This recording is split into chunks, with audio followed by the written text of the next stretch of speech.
جی السلام علیکم ورحمۃ اللہ وبرکاتہ۔ عمران خان نے گزشتہ روز خطاب کیا اور کچھ باتیں بڑی اہم تھیں جو انہوں نے بتائیں۔ جیسے انہوں نے کہا کہ جوڈیشل کمپلیکس میں مجھے ٹریپ کیا گیا، مطلب کہ جب میں لاہور سے نکلا اسلام آباد کے لیے پیشی کے لیے تو یہ مجھے ایک طرح کا ٹریپ کیا گیا۔ اور ٹریپ کیوں کیا گیا، منصوبہ کیا تھا؟ ایک تو میرے بعد میرے گھر پہ دھاوا بولنا تھا، وہ بول لیا گیا۔ دوسرا، مجھے اسلام آباد ٹول پلازا پر روک کر دوسروں سے علیحدہ کرنا تھا اور مجھے اکیلا بلانا تھا تاکہ میں اکیلا آؤں، اور جب میں گاڑی سے نکلوں تو مجھے قتل کر دیا جانا تھا۔ انہوں نے کہا کہ مجھے اللہ نے جوڈیشل کمیشن میں قتل ہونے سے بچایا۔ عمران خان نے کہا کہ مجھ پر جو دھڑا دھڑ کیس کیے جا رہے ہیں، اور 100 ہو گئے ہیں کیس، 10 مہینوں میں 11 مہینوں میں 100 کیس مجھ پر ہو گئے ہیں، ان کا مقصد صرف ایک ہے کہ مجھے کسی نہ کسی مختلف پیشیوں پر بلائیں اور کہیں بھی موقع دیکھ کر مجھے قتل کر دیا جائے، اور مجھے راستے سے ہٹانا ان کا واحد مقصد ہے۔ کیس وہ کہتے ہیں کہ کتنے حقیقی ہیں یا کتنے جعلی ہیں یہ سب جانتے ہیں، لیکن دھڑا دھڑ کیس کرنے کا مقصد یہ ہے کہ مجھے بلایا جائے بار بار، اور تاکہ بلایا جائے اور جب کوئی موقع ایسا ملے تو مجھے قتل کر دیا جائے۔ عمران خان نے کہا کہ اس میں یہ معجزہ بھی دیکھا کہ جب میں جوڈیشل کمپلیکس اسلام آباد میں گیا، 5 گھنٹے میں پہنچا ٹول پلازا سے جوڈیشل کمپلیکس، اتنے لوگ تھے اور اتنی رکاوٹیں تھیں، اور 15-20 کلومیٹر کا سفر 5 گھنٹے میں طے کیا، اور میں جوڈیشل کمپلیکس کے باہر کھڑا تھا، میری گاڑی اور ارد گرد لوگ گاڑی سے لپٹے ہوئے تھے اور شدید شیلنگ ہو رہی تھی، آنسو گیس تھی، لیکن میں نے یہ بھی معجزہ دیکھا کہ ہوا اس طرح سے چل رہی تھی کہ وہ پولیس والے آنسو گیس پھینکتے تھے اور اس کا دھواں جو واپس پولیس کی طرف جاتا تھا۔ اچھا، پھر انہوں نے کہا کہ میں 3 گھنٹے میں بھٹکتا رہا، کبھی اندر کبھی باہر، کبھی ادھر شیلنگ، کبھی ادھر پتھراؤ، کبھی ادھر ڈنڈے، کبھی ادھر زخمی، کبھی ادھر۔ تو پھر اور انہوں نے عمران خان نے کہا کہ میں یہ سوچ کر آیا تھا کہ یہ تو پکا میرے ذہن میں تھا کہ مجھے انہوں نے گرفتار کر لینا ہے، لیکن یہ میرے ذہن میں نہیں تھا اس وقت کہ مجھے قتل کر دیا جائے گا یا مجھے کوئی قتل کا منصوبہ ہے۔ تو وہ تو جب میں نے حالات وہاں کے دیکھے تو پھر میں جج صاحب کو بھی کوئی تھوڑا سا پتہ چل گیا، جتنی بار شیلنگ اور جتنی بار افراتفری تھی، انہوں نے بھی کہا کہ حاضری لگوائیں اور آپ واپس چلے جائیں۔ عمران خان نے کہا کہ جس آدمی نے مجھے گولیاں ماری ہیں اسے تو ویڈیو کانفرنس یا ویڈیو لنک کے ذریعے اس کی پیشی ہو سکتی ہے، لیکن میری کیوں نہیں؟ میں سابق وزیر اعظم ہوں، مجھ پر قاتلانہ حملہ ہو چکا ہے، حکومت کہہ رہی ہے کہ آپ کی جان کو خطرہ ہے باہر کی ایجنسیوں سے، ہماری ایجنسیاں الیکشن کمیشن کو کہہ چکی ہیں کہ عمران خان کی جان کو خطرہ ہے، اور پھر مجھے اس طرح بلایا جاتا ہے جب میں خود کہہ رہا ہوں کہ میری جان کو خطرہ ہے، تو پھر مجھے ویڈیو لنک کی سہولت کیوں نہیں دی جاتی؟ یہ انہوں نے چیف جسٹس صاحب کو بھی درخواست کی ہے۔ اور دوسری طرف آج ایک توہین اور بھی گئی ہے election commission, governor Khyber Pakhtunkhwa کے خلاف اسپیکر جو ہیں خیبر پختونخوا اسمبلی کے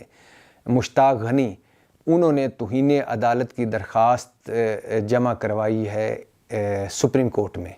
اور کہا ہے کہ سپریم کورٹ کا واضح حکم تھا کہ الیکشن کی ڈیٹ دیں، لیکن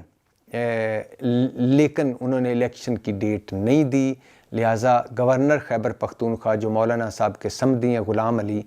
وہ توہین عدالت کے مرتکب ہوئے ہیں، اور یہ درخواست سپریم کورٹ میں 2 درخواستیں چلی گئیں۔ ایک عمران خان نے دی کہ مجھے ویڈیو لنک کے ذریعے میری پیشی کی جائے، کہ ایک تو میں جہاں بھی جاتا ہوں کارکن آتے ہیں، مجھ پہ مقدمے اور بن جاتے ہیں، دوسرا میری جان کو خطرہ ہے، لہٰذا مجھے ویڈیو لنک کے ذریعے میری پیشی میں پیش ہونا چاہتا ہوں عدالتوں میں۔ دوسرا، خیبر پختونخوا اسمبلی کے اسپیکر نے توہین عدالت کی درخواست دی ہے کہ گورنر خیبر پختونخوا نے ڈیٹ دی اور پھر گئے، لہٰذا انہوں نے توہین عدالت کی ہے۔ یاد رہے مولانا صاحب کے صمدی غلام علی جو گورنر خیبر پختونخوا ہیں، ان کو پہلے فیصلے میں جو 5 رکنی بینچ نے فیصلہ سنایا تھا اس میں بھی کہا تھا کہ یہ آئین کی خلاف ورزی انہوں نے کی ہے، تو اب یہ توہین کنٹیمپٹ آف کورٹ کی درخواست چلی گئی ہے، اور اب دیکھتے ہیں کہ وہ تمام محکمے جو مدد نہیں کر رہے الیکشن کمیشن کی، یا وہ تمام سیاستدان یا حکمران اتحاد جو الیکشن نہیں ہونے دے رہے، ان کو بھی سپریم کورٹ بلاتی ہے اور توہین عدالت کی کارروائی کیسے چلتی ہے۔ اچھا، پھر عمران خان صاحب نے کہا کہ یہاں لوگوں کو تقسیم کرنے کی کوشش کی جا رہی ہے، یعنی یہ وہ بیان دے رہے ہیں، مریم نواز نے 3 ٹویٹ کیے ہیں پختون کے خلاف، پشتو لوگوں کے اگینسٹ، پٹھانوں کے اگینسٹ، کہ یہ پٹھان دہشت گرد ہوتے ہیں، اور آج پورے ملک میں اس پہ مذمت ہو رہی تھی کہ مریم نواز نے یہ کیوں کہا کہ وہ دہشت گرد ہیں جو کہ خیبر پختونخوا سے عمران خان کے زمان پارک آئے ہوئے تھے۔ اور عمران خان صاحب نے کہا کہ پی ڈی ایم کی پوری کوشش ہے کہ تحریک انصاف اور فوج کو لڑایا جائے، فوج بھی میری ہے، ملک بھی میرا ہے، میرا جینا مرنا پاکستان ہے، میں نے ملک سے باہر نہیں بھاگنا، عمران اور میں یہی ہوں، لہٰذا میں فوج سے لڑائی نہیں لڑنا چاہتا۔ اور انہوں نے کہا کہ جتنے بھی مجھ پر کیسز ہیں ان کا ایک ایک کر کے جواب دینے کو تیار ہوں، میری جان کو خطرہ ہے، تمام کیسز کی حاضری ویڈیو لنک پر کرائیں، عمران خان کا چیف جسٹس سے مطالبہ۔ تو عمران خان نے یہ کہا، کیا کہا کہ انہوں نے کہا کہ فوج میری ہے، میں فوج پر تنقید نہیں کرنا چاہتا، میں بات چیت کرنا چاہتا ہوں، میری جان کو خطرہ ہے، مجھے ویڈیو لنک کے ذریعے میری پیشی کی جائے، میں ویڈیو لنک کے ذریعے عدالت میں پیش ہونا چاہتا ہوں، اور کیونکہ میں باہر نکلتا ہوں تو کارکن ساتھ ہوتے ہیں، مجھ پہ مقدمے بھی بنتے ہیں، اور دوسرا میری جان کو خطرہ بھی، مجھے ایسے لگ رہا ہے کہ مجھے ٹریپ کیا جا رہا ہے، وغیرہ وغیرہ۔ اب ایک طرف تو شہباز شریف صاحب کہتے ہیں کہ عمران خان آئیں، ہمارے ساتھ بیٹھیں اور بات چیت کریں، گو کہ شہباز شریف کہتے ہیں یہ ملک دشمن ہے، آئین دشمن ہے، لیکن انہوں نے یہ بھی کہا کہ آئیں ہمارے ساتھ بیٹھیں۔ ساتھ ہی ان کا وزیر دفاع خواجہ آصف، جنہوں نے توشہ خانہ سے 5 گھڑیاں لیں، خواجہ آصف صاحب فرماتے ہیں کہ ہم تو بالکل نہیں بیٹھنے کو تیار، اس پر تو ہم اعتبار ہی نہیں کریں گے۔ وزیر اعظم کہتے ہیں کہ عمران خان آئے، یعنی ہم ان کے ساتھ بات چیت کرنے کو تیار ہیں۔ ان کے وزیر داخلہ رانا ثناء اللہ کہتے ہیں کہ یہ دہشت گرد ہے، فتنہ ہے، اس کے ساتھ ہم کیوں بیٹھیں۔ شہباز شریف کہتے ہیں کہ ہم عمران خان کے ساتھ بیٹھنے کو تیار ہیں۔ شہباز شریف صاحب کی بھتیجی مریم نواز کہتی ہیں کہ یہ تو دہشت گرد ہے، اس کی جماعت بھی دہشت گرد ہے، ان کو سختی سے ان کے ساتھ کچلا جائے۔ تو یہ ہے حکومت کا ایک طرف حال، دوسری طرف عمران خان کا یہ حال ہے اور یہ صورتحال ہے۔ ساتھ ساتھ آپ کو یہ بھی بتاتا چلوں کہ اسحاق ڈار صاحب، جنہوں نے چند دن پہلے ایک تاثر دیا تھا انڈائریکٹ کہ آئی ایم ایف کے ہم سارے مطالبات مان چکے ہیں، اور انہوں نے ایک انڈائریکٹ کہا تھا کہ اب کسی ملک کو یہ حق حاصل نہیں کہ وہ ہم پر یہ پابندی لگائے کہ آپ کے میزائل کتنی رینج کے ہونے چاہیے، آپ کے میزائل آپ نے میزائل بنانے ہیں کہ نہیں، آپ نے ایٹمی قوت ہونا ہے کہ نہیں ہونا۔ مطلب وہ ایک تاثر دے رہے تھے کہ جیسے انڈائریکٹ کہ شاید آئی ایم ایف یہ بھی دباؤ ڈال رہا ہے کہ اب میزائل سازی یا دفاع کے لیے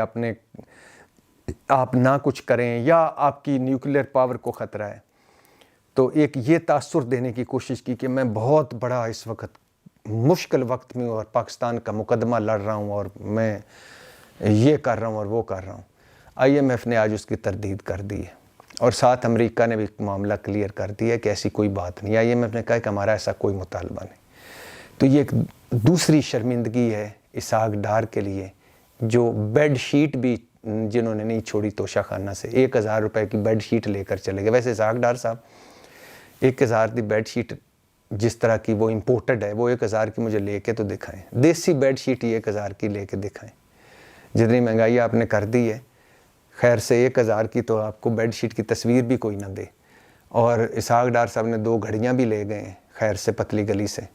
تو اسحاق ڈار صاحب جو وبائے بربادی معیشت ثابت ہوئے اس ملک کے لیے، اس وقت خیر سے انہوں نے جو تاثر دینے کی کوشش کی تھی کہ میں بڑا مشکل جنگ لڑ رہا ہوں، آئی ایم ایف کے مطالبے شاید میزائل، شاید نیوکلیر کی طرف ہیں، اور میں اس وقت پاکستان میں مقدمہ لڑ رہا ہوں، وہ اس غبارے سے ہوا نکلی۔ آئی ایم ایف نے کہا ہم نے ایسا کچھ نہیں کہا، امریکہ نے بھی کلیئر کر دیا ہم نے ایسا کچھ بھی نہیں کہا۔ لیکن اسحاق ڈار صاحب کو کیا شرمندگی کیا ہے، واحد وزیر خزانہ ہے جن کو آئی ایم ایف نے جرمانہ کیا تھا جھوٹ بولنے پر، جعلی اعداد و شمار دینے پر، اور وہ جرمانہ پرویز مشرف حکومت نے بھگتا تھا۔ تو صورتحال اس وقت یہ ہے کہ عمران خان صاحب کی چیف جسٹس سے مطالبہ کر رہے ہیں کہ ویڈیو لنک کے ذریعے میری پیشی کو یقینی بنایا جائے، میری جان کو خطرہ ہے۔ حکومت جو ہے وہ نگران حکومت اور پی ڈی ایم حکومت عمران خان کے پیچھے ہے اور تحریک انصاف کے پیچھے ہے، کریک ڈاؤن جاری ہے۔ اور دوسری طرف خیبر پختونخوا اسمبلی کے جو اسپیکر ہیں وہ توہین عدالت کی درخواست جمع کروا دی انہوں نے سپریم کورٹ میں، اور کہا ہے کہ الیکشن نہیں کروا رہے، حالانکہ آئین پاکستان کہتا ہے کہ 90 دن میں انتخابات کروائیں، اور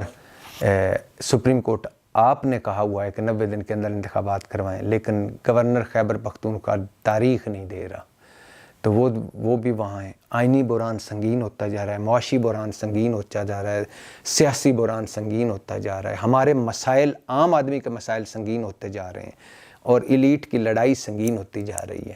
اور کوئی چھڑانے والا نہیں، کوئی بچانے والا بھی، اور کوئی بچاؤ کرانے والا نہیں،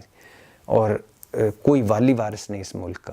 یہ وہ بنانا ریپبلک ہے کہ جس کا بنانا بھی کھا گئے اور ریپبلک بھی کھا گئے، اور اب گلیاں ہو جان سنجیاں وچ مرزا یار پھرے۔ پاکستان زندہ باد۔